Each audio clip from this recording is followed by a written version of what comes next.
Hello everyone, welcome to Raksha academy. पिछले lecture में हमने रोबोटिक्स से रिलेटेड हिस्ट्री, इवोल्यूशन और इसके अलावा वेरियस कंपोनेंट्स ऑफ रोबोटिक्स के बारे में पढ़ा था। आज हम बेसिकली क्लासिफिकेशन देखेंगे रोबोट्स का और उसके अलावा कुछ एप्लीकेशंस और इंडिया में क्या इनोवेशंस हुई हैं इससे रिलेटेड एक डिस्कशन करेंगे। तो चलिए आज के लेक्चर को शुरू करते हैं। देखिए, सभी रोबोट जो है डिज़ाइन, फंक्शनैलिटी और उनके जो भी कार्य होते हैं इन सब में डिफरेंट होते हैं। और अगर हम देखें तो बात करेंगे कि 0.2 मिलीमीटर छोटा रोबो बी से लेकर 200 मीटर लॉन्ग, जो एक शिप वेसल के बराबर है, विंड स्किप, ऐसे रोबोट्स अलग अलग देखने को मिलते हैं जो कि ह्यूमंस के टास्क एफिशिएंटली वर्क करते हैं। तो क्लासिफिकेशन हम शुरू करते हैं। हम देखेंगे टाइप्स ऑफ रोबोट्स, जिसको बेसिकली टेक्नोलॉजी के बेस्ड पर, मतलब किस पे कौन सी टेक्नोलॉजी यूज़ हुई है, उसके अलावा एप्लीकेशंस कहाँ पे कैसे यूज़ हैं, और इसके अलावा लोकोमेशन, ये हम देखते चलते हैं। चलिए, सबसे पहले हम एप्लीकेशन पर देख लेते हैं। तो देखिए, सबसे पहले होते हैं industrial robots. Industrial robots usually वो होते हैं जो वेरियस ऑटोमोबाइल और डिफरेंट इंडस्ट्रीज़ में वर्क करते हैं असेंबली लाइन पे। और इसके अलावा होते हैं डोमेस्टिक या हाउस होल्ड रोबोट्स। ये बेसिकली घर के कामों में हेल्प कराने के लिए होते हैं। आप वैक्यूम क्लीनर को भी एक छोटा एग्जांपल मान सकते हैं इसके लिए। उसके बाद होते हैं मेडिकल रोबोट्स। देखिए, मेडिकल रोबोट्स कई बार ऑपरेशन के लिए भी यूज़ होते हैं। इसके अलावा अगर दूसरा बताया जाए तो रिसेंटली कोविड-19 के समय में सोशल डिस्टेंसिंग को मेंटेन करवाने के लिए वेरियस रोबोटिक नर्सेस भी बनाई गई थी, जो कि एसेंशियल्स को रूम के अंदर डिलीवर करती थी जहाँ पर पेशेंट होते थे। डिफेंस रोबोट्स, इसमें एक अच्छा एग्जांपल आ जाएगा ड्रोन्स का, और भी उसके अलावा बहुत सारी लेटेस्ट टेक्नोलॉजीज़ डेवलप हो रही हैं। सर्विस रोबोट्स, अलग अलग प्रकार की सर्विसेज प्रोवाइड करने वाले, और साथ ही साथ स्पेस रोबोट। अगर हम स्पेस रोबोट की बात करें तो ये एक तरीके के रोवर भी हो सकते हैं जो कि स्पेस में जाके डेटा कलेक्ट करते हैं। अब अगला देखते हैं लोकोमोशन, मतलब उनका जो मूवमेंट होता है वो किसके प्रकार से काम करने के लिए होता है। तो देखिए, लोकोमोशन पे बात करें तो सबसे पहले स्टेशनरी रोबोट्स। स्टेशनरी रोबोट्स ऐसे होते हैं जो यूजुअली एक पॉइंट पर फिक्स होते हैं और वहीं से हर काम को करते हैं। उसके अलावा व्हील्ड रोबोट्स, जिनमें व्हील्स लगे रहते हैं। कुछ लेग्ड रोबोट्स भी होते हैं जिसमें व्हील की जगह लेग्स लगे रहते हैं। स्विमिंग रोबोट्स, जो बेसिकली स्विम कर सकते हैं, और साथ ही साथ फ्लाइंग रोबोट्स। इसमें सबसे अच्छा ड्रोन का ही एग्जांपल होता है फ्लाइंग रोबोट में। अब सबसे इम्पॉर्टेंट वाला देख लेंगे। देखिए, टेक्नोलॉजी के बेसिस पे ह्यूमनॉइड रोबोट्स होते हैं जो ह्यूमन की तरह आर्टिफिशियल इंटेलिजेंस डेवलप कर सकते हैं। उसके अलावा नैनो रोबोट्स जो नैनो टेक्नोलॉजी पे वर्क करते हैं, इसको और डिटेल्ड भी समझेंगे। कंप्यूटर रोबोट्स, उसके अलावा automation robots, autonomous robots, teleoperated robots, preprogrammed robots, augmenting robots, और इन सभी एग्जांपल्स को हम एक एक करके देखते चलेंगे। चलिए, आज शुरू करते हैं इसको। देखिए, ह्यूमनाइड रोबोट क्या होता है, जिसका बॉडी शेप बिल्कुल भी ह्यूमन की तरह रिसेंबल करे, या बिल्कुल ह्यूमन की तरह जो रोबोट दिखता हो, उसको हम कहते हैं ह्यूमनाइड रोबोट। इसके कुछ एग्जांपल्स अगर देखें तो जैसे ओशियन वन, एटलस, और सबसे इम्पॉर्टेंट एग्जांपल की बात करी जाए तो सोफिया इसका एग्जांपल है। नेक्स्ट है ऑगमेंटिंग रोबोट्स।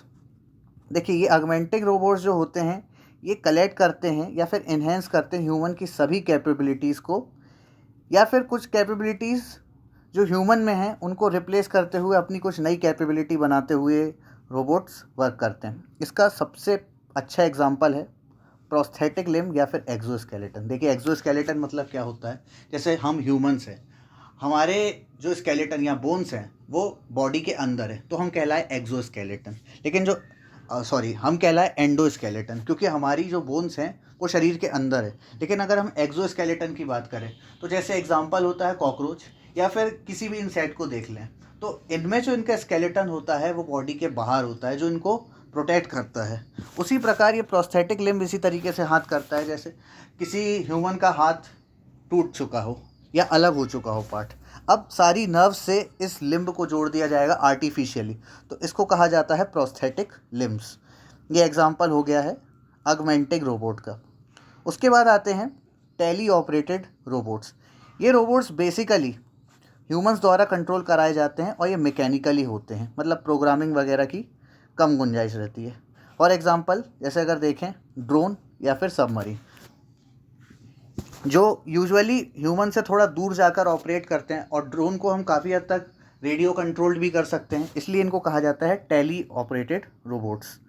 इसके बाद है ऑटोनॉमस रोबोट्स।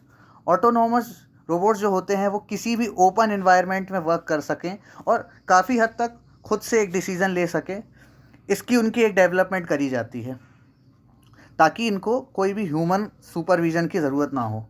अगर बात की जाए वैक्यूम क्लीनर, और उसमें भी स्पेशल रूम्बा वैक्यूम क्लीनर, अगर आप इसको देखेंगे तो ये काफ़ी अच्छे हद तक डेवलप हो रहा है रूम्बा वैक्यूम क्लीनर।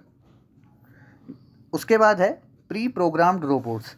देखिए प्री प्रोग्राम्ड रोबोट्स जो अभी हमने देखे ऑटोनॉमस रोबोट्स, इनके थोड़ा विपरीत वर्क करते हैं। ये कंट्रोल्ड एनवायरनमेंट में वर्क करते हैं जहाँ पर मोनोटोनस बोले तो एक ही जैसा टास्क हो हमेशा, या फिर सिंपल, मतलब एक पॉइंट से दूसरे पॉइंट तक किसी ऑब्जेक्ट को रखना हो, यही बेसिकली वर्क हो किसी रोबोट का, तो उसको बोला जाएगा प्री प्रोग्राम्ड रोबोट्स। मतलब उसका डेटा इतना ही सेट करा जाता है कि पॉइंट ए से लेके पॉइंट बी तक वो वर्क करे, यही उसका मेनली डेटा होता है। तो ऐसे रोबोट्स होते हैं फैक्ट्री में वर्क करने वाले robots. Next is automation robots. देखिए ऑटोमेशन रोबोट्स क्या होते हैं, इनको भी इंडस्ट्रियल प्रोडक्शन में कोई स्पेशल टेक्निकल टास्क दिया जाता है। ये एक जगह पर तो वर्क नहीं करते होंगे, लेकिन इनके कई स्पेशल टास्क होते होंगे। जैसे कि इतनी बड़ी लाइन में असेंबली होती है किसी भी ऑटोमोबाइल सेक्टर में, तो वहाँ पे बहुत सारे स्पेसिफिक टेक्निकल वर्क्स होते हैं जहाँ पर ऑटोमेशन रोबोट्स का फ़र्क पड़ता है। इसके बाद है mobile spherical robot. Mobile spherical robot, ये जो रोबोट होता है ये एक स्फेरिकल शेल की तरह, मतलब गोल सा होता है, और internal body of the robot की तरह वर्क करता है। मतलब यहाँ पर पूरा जो मेन जो भी सामग्री रखी होगी जो रोबोट को फंक्शन करवाए उस पर वर्क करता है। और एक तरीके से इंटरनल ड्राइविंग यूनिट होती है किसी भी रोबोट की। कोई रोबोट होगा उसको अंदर से कैसे ड्राइव करे, तो वो कहलाता है मोबाइल स्फेरिकल रोबोट। देखिए देखिए अगर एग्जाम्पल के रूप में देखें तो ये एक तरीके का स्फेरिकल बॉल रोबोट है। इसके अलावा इसका एक एग्जाम्पल दिया हुआ है टम्बलवीड बॉल, जो कि नासा ने डेवलप किया है। ठीक है, चलिए नेक्स्ट होते हैं स्वार्म रोबोट। स्वार्म रोबोट एक ऐसी अप्रोच है जो कि बहुत सारे रोबोट्स एक ही सिस्टम के लिए वर्क करते हैं। स्वार्म बी जैसे देखा होगा एग्जाम्पल के रूप में, हनी बीज एक ही झुंड से अटैक करती हैं और एक ही तरफ अप्रोच रखती हैं, तो वो स्वार्म रोबोटिक्स हो गया। इसके बाद नैनो रोबोटिक्स। देखिए नैनो रोबोटिक्स अभी बहुत ही इनोवेटिव और इमर्जिंग फील्ड है। इसके अलावा ये फील्ड मेनली यूज़ होती है ऐसे रोबोट बनाने के लिए जो 10 मिलीमीटर से नीचे काम कर सकें। मेनली इसमें एक्चुअली 10⁻⁹ होना चाहिए। 10⁻⁻⁹ मिलीमीटर लेवल से कम की फील्ड में काम कर सकें, ऐसे होते हैं नैनो रोबोट्स। देखिए बेसिकली इनका यूज़ मेडिकल साइंस में होगा, जैसे कि ऑपरेटिंग करने के लिए, उसके अलावा ड्रग्स को सही जगह पर पहुंचाने के लिए, इस तरीके से होते हैं। कुछ एग्जांपल जैसे ट्यूमर को रिप्लेस करने के लिए रोबोट्स का यूज़ होता है। उसके अलावा आर्टीरियोस्क्लेरोसिस, ब्लड क्लॉटिंग को सही करने के लिए। ठीक है, अब देखते हैं नैनो रोबोट्स के भी दो टाइप्स होते हैं। पहला है बायोचिप और इसके अलावा है न्यूबॉट्स। चलिए बायोचिप देखते हैं। देखिए बायोचिप में जो है कंबाइंड यूज़ होता है किसका, नैनो इलेक्ट्रॉनिक्स, उसके अलावा फ़ोटोलिथोग्राफी की। फ़ोटोलिथोग्राफी का मतलब होता है जो सन के एक्सपोजर से रिलेटेड एक स्पेशल लिक्विड का ट्रांसफ्यूशन करना, और साथ ही साथ अलग अलग प्रकार के न्यू बायोलॉजिकल मटेरियल्स। इन्होंने नैनो रोबोटिक्स को काफ़ी हद तक पॉसिबल बना दिया है मेडिकल यूजेस के लिए। जैसा कि ये एक सर्जिकल इंस्ट्रूमेंट की तरह अंदर जाके ऑपरेट करेंगे, उसके अलावा डायग्नोसिस के लिए, और साथ ही साथ ड्रग की टारगेटेड डिलीवरी करने के लिए भी काफ़ी हद तक हेल्पफुल होंगे। उसके अलावा है न्यूबॉट्स। देखिए न्यूबॉट्स की अगर बात करें तो ये शॉर्ट फॉर्म है न्यूक्लिक एसिड रोबोट्स का। न्यूक्लिक एसिड रोबोट्स जो होते हैं वो बेसिकली ऑर्गेनिक मॉलिक्यूलर मशीन्स होती हैं नैनो लेवल पर। ऑर्गेनिक केमिस्ट्री में हम पढ़ते हैं जहाँ पर कार्बन का मेनली यूज़ होता है। इसको अगर नैनो लेवल पे यूज़ करा जाए तो ये न्यूक्लिक एसिड रोबोट्स या फिर न्यूबॉट्स कहलाते हैं। देखिए यहाँ पर डीएनए बेस्ड मशीन्स जो हैं ऑब्टेन एनर्जी करती हैं और इसको ट्रांसफ़र किया जाता है। इस पर ये टेक्नोलॉजी डेवलप हो रही है। उसके अलावा हार्वर्ड के कुछ रिसर्चर्स ने इस पर वर्क करते हुए नैनो रोबोट भी तैयार करा है जो डीएनए स्ट्रैंड पर वर्क करे। देखिए डीएनए पर वर्क करेगा ये, और अभी इस पर रिसर्च चल रही है, जैसे कि कैंसर सेल्स के पैटर्न को समझना और इसके अलावा उसको जाकर टेक्निकली डिस्ट्रॉय करना, इस पर यह काम करेगा। नेक्स्ट है बैक्टीरिया बेस्ड रोबोट्स। ये रोबोट्स माइक्रोस्कोपिक या माइक्रोबियल स्ट्रक्चर्स जैसे कि बैक्टीरिया, ई कॉली, इन सब पर वर्क करते हैं और रिसर्च करते हैं। और ये मॉडल फ्लैजेलम को यूज़ करता है अपनी एनर्जी ऑब्टेन करने के लिए। देखिए यहाँ पर मेनली इलेक्ट्रोमैग्नेटिक फील्ड का होता है इस तरीके के रोबोट्स को और डिवाइसेस को कंट्रोल करने के लिए। अब हम देखेंगे एप्लीकेशन ऑफ रोबोट्स, क्योंकि आज के समय में हम देख रहे हैं कि रोबोट्स हर फील्ड पर एक्सपर्ट हैं और साथ ही साथ और अलग अलग फील्ड्स पे इनोवेशन काम कर रही हैं। तो हम देखेंगे और समझेंगे कि क्या एप्लीकेशंस है रोबोट्स के। जैसा कि मैंने बताया था, डोमेस्टिक में रूम्बा जो कि एक हाउस होल्ड वैक्यूम क्लीनर है, इसको डेवलप किया गया है। देखिए ये है एग्जांपल रूम्बा वैक्यूम क्लीनर का। ये वैक्यूम क्लीनर मेनली पूरे हाउस होल्ड वर्किंग के लिए काम आता है और घर की सफाई कर देता है। वैक्यूम क्लीनर इसके नाम से ही समझ में आ रहा है। इसके अलावा माइनिंग के लिए ऑस्ट्रेलिया में ऑटोनोमस व्हीकल्स का यूज़ किया जाता है। न्यूक्लियर टेक्नोलॉजी में भी रोबोटिक्स का यूज़ करा जाता है। अब डिज़ास्टर मैनेजमेंट में देखेंगे, एक पायोनियर नाम का रोबोट है जो कि डिफ़िकल्ट एनवायरनमेंट में भी वर्क कर सकता है जब डिज़ास्टर का टाइम हो। तो डिज़ास्टर मैनेजमेंट में भी रोबोटिक्स का काफ़ी हेल्पफुल रोल है।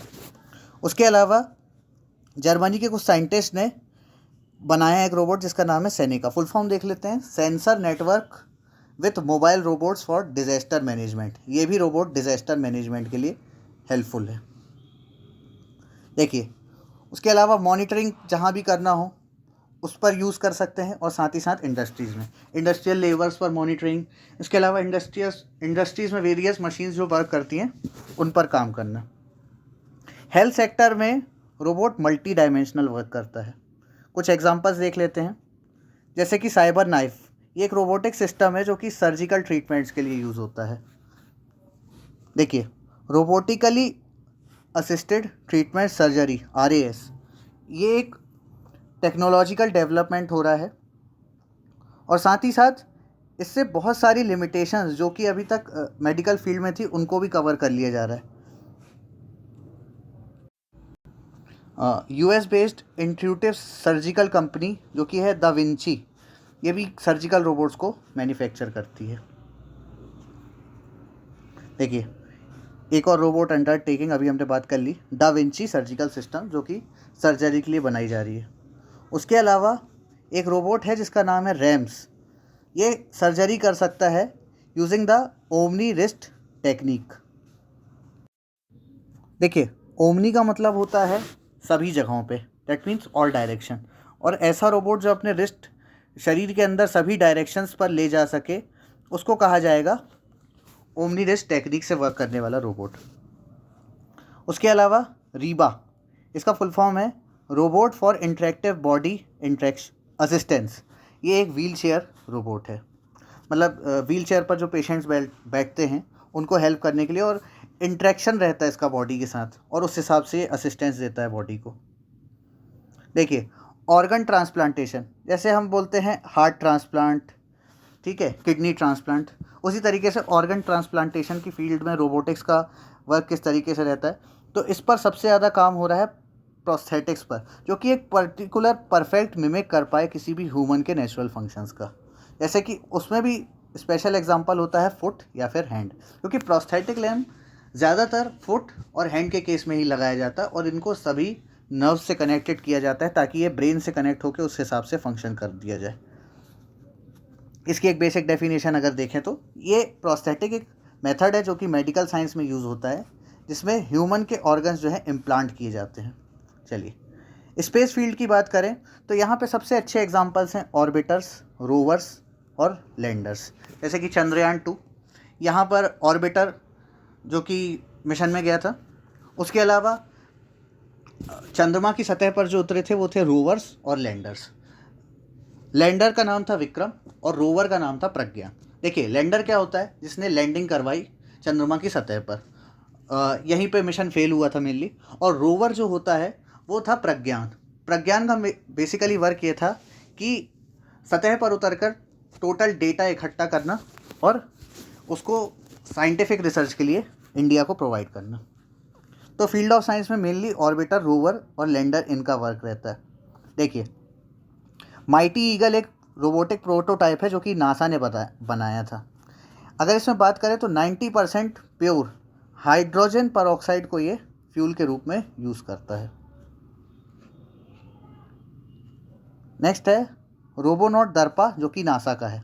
देखिए, ये क्या करता है, ये एक ऐसा ह्यूमनॉइड को बना रहा है जो कि ह्यूमंस को की तरह फंक्शन कर सकें और स्पेस वॉक्स कर सकें। देखिए, इसका स्पेशली अगर टास्क बताया जाए तो ये रोबोट्स जो हैं किसी भी प्लेनेट या सैटेलाइट की सतह पर जाएंगे और वहाँ पे ह्यूमन जो एक्शन परफॉर्म कर सकते हैं उसी एक्शन को परफॉर्म करे एज अ ह्यूमन, क्योंकि कई सरफेसेस ऐसे होते हैं जहाँ पर ह्यूमन का उतरना पॉसिबिलिटी नहीं है। स्पाइडर नॉट नासा द्वारा बनाया गया है। स्पेस प्रोब, ये भी नासा का एक रोबोटिक एयरक्राफ्ट है और नासा का एक रोबोट है सोजर्नियर, जिसने बहुत सारे अलग अलग फाइंडिंग्स भेज रहा है मार्स से अर्थ को। 2004 में स्पिरिट नाम का एक रोबोट जो कि मार्स पर भेजा गया था। डिफेंस फील्ड पर देखते हैं। देखिए, डिफेंस फील्ड में इंडिया ने एक बोट बनाया है जिसका नाम है दक्षा। दक्ष रोबोट जो है एक इलेक्ट्रिकल रोबोट है और इसकी स्पेशलिटी ये है कि ये एक्सप्लोजिव्स या बॉम्ब्स को डिफ्यूज़ कर सकता है और साथ ही साथ कैरी कर सकता है एक्सप्लोजिव्स एनिमी की टेरिटरी में। काफ़ी यूज़फुल रोबोट है और स्पेशली डीआरडीओ ने बनाया है इसको। इसके बाद है एरियल व्हीकल और ड्रोन। देखिए, ये रिमोट कंट्रोल्ड होते हैं जो बेसिकली ह्यूमन कंट्रोल करते हैं और साथ ही साथ स्पाइंग के लिए सबसे ज़्यादा यूज़ होते हैं कि एनिमी टेरिटरी पर किस तरीके से स्पाइंग की जा सकती है। इनमें सबसे अच्छी खासियत ये होती है कि साउंड इनमें मिनिमल होता है, जिससे किसी को पता ना चले कि ये सर्वेलियंस कर रहे हैं। उसके बाद है बॉस्टन डायनेमिक्स रोबोट डॉग। देखिए, ये भी वॉर में यूज़ होता है और अलग अलग प्रकार के हैवी व्हीकल्स, उसके अलावा इक्विपमेंट्स जो कि बैटल फील्ड पर यूज़ हो रहे हैं और साथ ही साथ डेंस फॉरेस्ट में भी ये वर्क कर सकता है। अब देखते हैं हम रोबोटिक्स इन इंडिया। देखिए, according to the government of India, India will develop and use robotics in areas where human faces challenges. साथ ही साथ गवर्नमेंट ऑफ इंडिया अलग अलग जगह जैसे हजार्डियस ऑपरेशन, उसके अलावा deep excavation, deep sea, outer space, polar regions, glaciers और एक्सट्रीमली कोल्ड प्लेसेस, इन पर भी काम कर रही है। इसके अलावा फायर एक्सटिंग्विशर्स और मिलिट्री एक्सपेरिमेंट्स में इन पर इनोवेशंस बनाए जा रहे हैं। देखिए, एक ऑर्गेनाइजेशन है research and development departments of Hindustan machine tool, जिनको हम HMT बोलते हैं। उसके अलावा central institute of machine tools MIT और IIT Madras, Indian institute of science जिसका हेडक्वार्टर बेंगलोर में है, और हैदराबाद साइंस सोसाइटी, ये सब अलग अलग रोबोटिक सेक्टर पर वर्क करने वाले ऑर्गेनाइजेशंस हैं। उसके अलावा अगर PSU या फिर पब्लिक सेक्टर अंडरटेकिंग में बात करें तो भारत इलेक्ट्रॉनिक्स लिमिटेड BEL, इसने देखिए ये पहली इंडियन इंडस्ट्री है जिसने इंडिजीनियस रोबोट को बनाया प्रोडक्शन लेवल पर, मतलब बेसिकली इंडस्ट्रियल लेवल पे। इसका रोबोट कुछ इस प्रकार से था, pick and place type robot, जो कि इंडस्ट्रियल रोबोट होते हैं। उसके अलावा हैदराबाद साइंस सोसाइटी ने सेंसिंग रोबोट बनाया है जो कि अल्ट्रासोनिक वेव्स की मदद से चलेगा। और ये रोबोट्स जो हैं ये ऐसी इंडस्ट्रीज़ में यूज़ हो सकते हैं जहाँ पर वेरियस ऐसे पॉल्यूटेंट्स होते हैं जो कि ह्यूमन की हेल्थ के लिए पैड हो सकते हैं। चलिए नेक्स्ट है IISc बेंगलोर। इन्होंने माइक्रो प्रोसेसर बेस्ड रोबोट को बनाया है। 3D प्रिंटिंग रोबोट, ये भी बहुत ज़्यादा इनोवेटिव है। 3D प्रिंटिंग रोबोट जो है इसका यूज़ हुआ है एक चाइल्ड या बच्चे के हार्ट को क्योर करने के लिए, तो 3D प्रिंटर का इस तरीके से यूज़ हुआ है। उसके बाद नेक्स्ट है ड्रोन भीम। ये IIT खड़गपुर के स्टूडेंट्स द्वारा बनाया गया है, जो कि इंडिजीनियस स्वदेशी tech developed super power drone है। इसका नाम है भीम। चतुर्बोट, इसको डेवलप किया है DRDO ने, defence research and development organisation, और साथ ही साथ centre for artificial intelligence and robotics CAIR, इन दोनों ने साथ में मिलकर इसको बनाया है। इसमें अलग अलग विजुअल सेंसर्स भी लगे हुए हैं। नेक्स्ट है ब्रावो। ब्रावो को डेवलप किया है TAL मैन्युफैक्चरिंग सॉल्यूशंस, TAL मतलब टाटा ऑटोमोबाइल्स लिमिटेड, और ये ऐसा पहला इंडस्ट्रियल रोबोट है जो कि डेवलप किया जा रहा है इंडिजीनियस लेवल पर MSMEs या फिर micro small and medium enterprises, जो कि भारत में उनको हेल्प करने के लिए। इसके बाद grey orange India private limited एक रोबोटिक कंपनी है जो कि गुड़गांव में बेस्ड है, और साथ ही साथ ये एक NGO है। तो फैक्ट के रूप में पूछा जा सकता है कि grey orange company is related to which field, ठीक है, इस पर क्वेश्चन बन सकता है। उसके अलावा centre for artificial intelligence and robotics, ये भारत का रोबोटिक लेबोरेटरी है। इसके हेडक्वार्टर अगर याद रखें तो ये बेंगलोर में बना था और अक्टूबर 1986 में एस्टेब्लिश हुआ था। रोबोट जिसका नाम है गरुड़, ये मैन्युफैक्चर किया गया है लेबोरेटरी में CAIR, मतलब centre for artificial intelligence and robotics. Government of India ने भी मदद करी है, और साथ ही साथ हिंदुस्तान एरोनॉटिक्स लिमिटेड में यूज़ किया जाएगा इसको। देखिए फैक्ट बेस पे, रोबोटिक सोसाइटी ऑफ इंडिया 2011 में बनी थी, और इसका ऑब्जेक्टिव ये था कि प्लेटफॉर्म प्रोवाइड करे एकेडमिक एक्टिविटीज़ और research related to robotics in India. E-Yantra project को बनाया गया है IIT बॉम्बे, और साथ ही साथ कोलैबोरेट किया जा रहा है मिनिस्ट्री ऑफ एजुकेशन। ये रोबोटिक्स से रिलेटेड एक प्रोजेक्ट है। देखिए ऐसी इंडियन इंस्टीट्यूट्स जो कि रोबोटिक्स पर वर्क कर रही हैं, जैसे कि CAIR बेंगलोर, IIT मद्रास, उसके अलावा IISc बेंगलोर और IIT Hyderabad.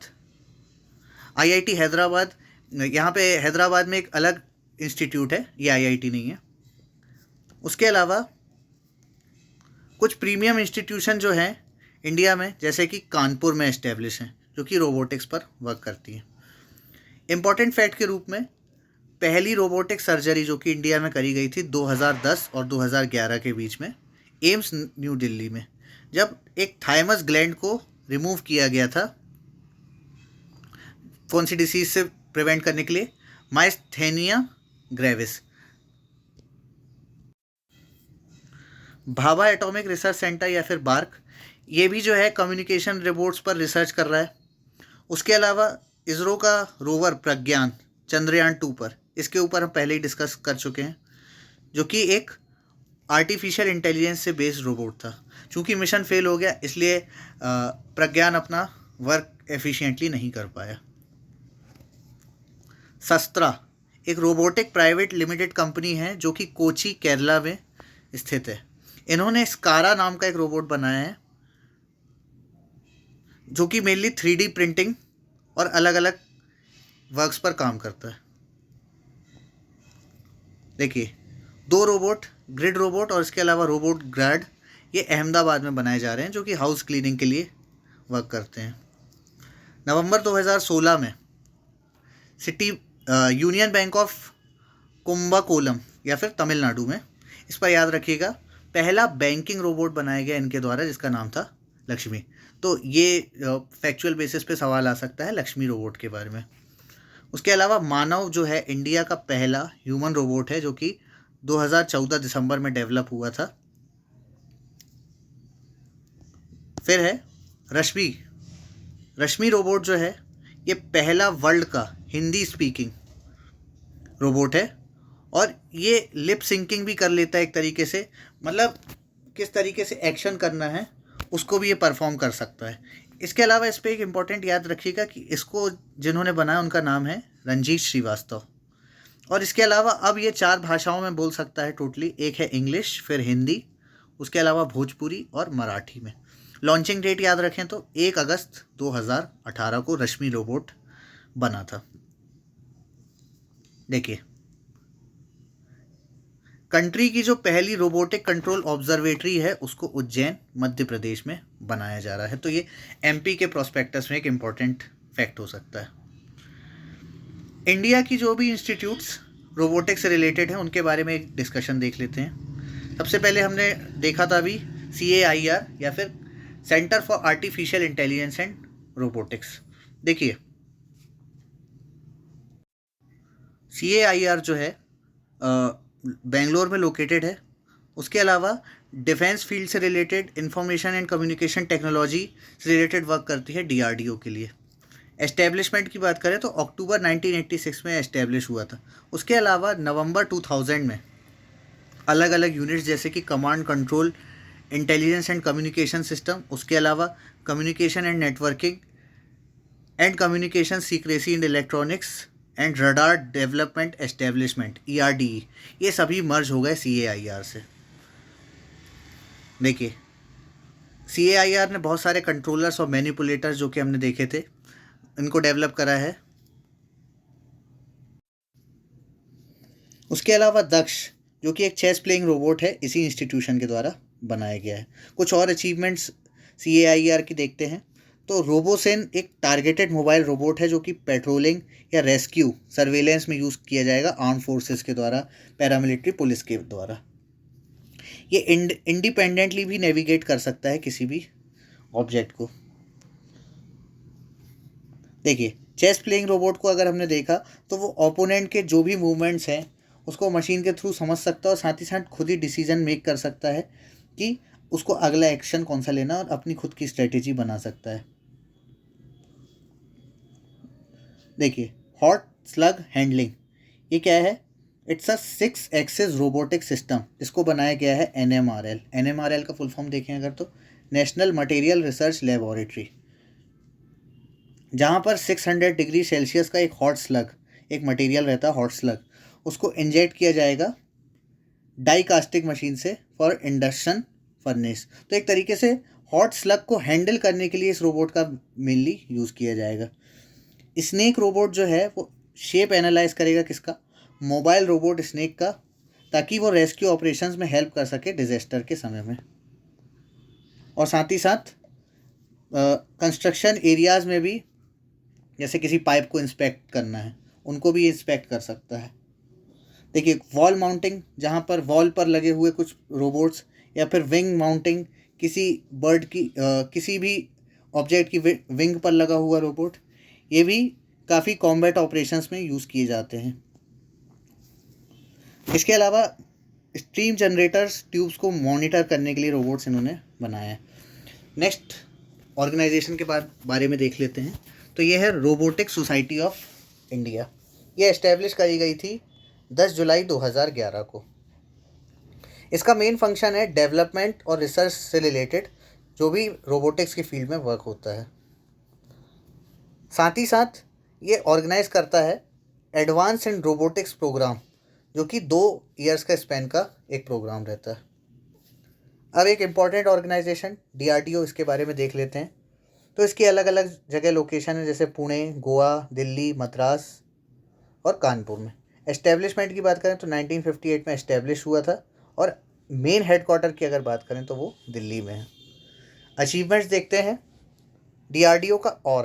Aura is an unmanned combat air vehicle, UCAV, एक तरीके का ड्रोन जो कि डेवलप किया जा रहा है इंडियन एयरफोर्स के लिए।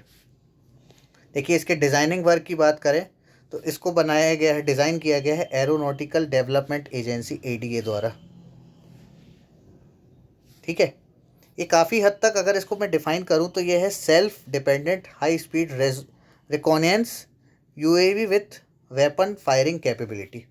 मतलब एक तरीके से ये वेपन को भी फायर कर सकता है, इसमें ये कैपेबिलिटीज़ भी डाली गई हैं। दक्ष रोबोट की बात करूं, दक्ष रोबोट जो है फुली इलेक्ट्रिकली ऑपरेटेड है और साथ ही साथ रिमोट कंट्रोल सिस्टम से ये वर्क करेगा। देखिए, डेंजरस ऑब्जेक्ट जितने भी हैं उनको ये डीएक्टिवेट कर सकता है। इसको डेवलप किया गया है आरओवी द्वारा। देखिए, मेनली इसको आर्मी में इंट्रोड्यूस करा जाएगा क्योंकि ये किसी भी बॉम्ब को न्यूट्रलाइज या फिर डिफ्यूज़ कर सकता है और साथ ही साथ एंटी टेररिस्ट ऑपरेशंस को भी अंजाम दे सकता है। वॉर जोन्स में भी इसका प्राइमरीली यूज़ किया जा सकता है और साथ ही साथ बम डिप्लॉय करने में भी इसको यूज़ कर सकते हैं। इसको मेनली 3 फॉर्म्स में ट्रांसफ़र किया गया है। पहली डायनालॉग, दूसरी थेटा कंट्रोल्स और इसके अलावा भारत इलेक्ट्रॉनिक्स लिमिटेड। ये उतने इंपॉर्टेंट नहीं है, एक फैक्ट था बस। चलिए, इसके बाद है DRDO यंग साइंटिस्ट लैब।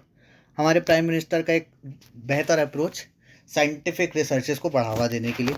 तो इसको लॉन्च किया गया था जनवरी 2020 में DRDO के बेंगलोर स्थित ऑफिस पर।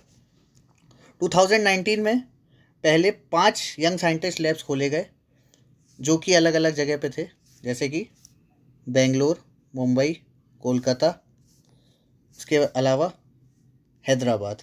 तो इन पर काम किया गया। इसी के साथ दोस्तों हमारा रोबोटिक्स का लेक्चर ख़त्म होता है और यहाँ पर हमने लगभग सभी एस्पेक्ट कवर करे जो कि आपके एग्ज़ाम के लिए काफ़ी हेल्पफुल होंगे। सो अगले सेशन में मिलेंगे। Thank you and have a nice day.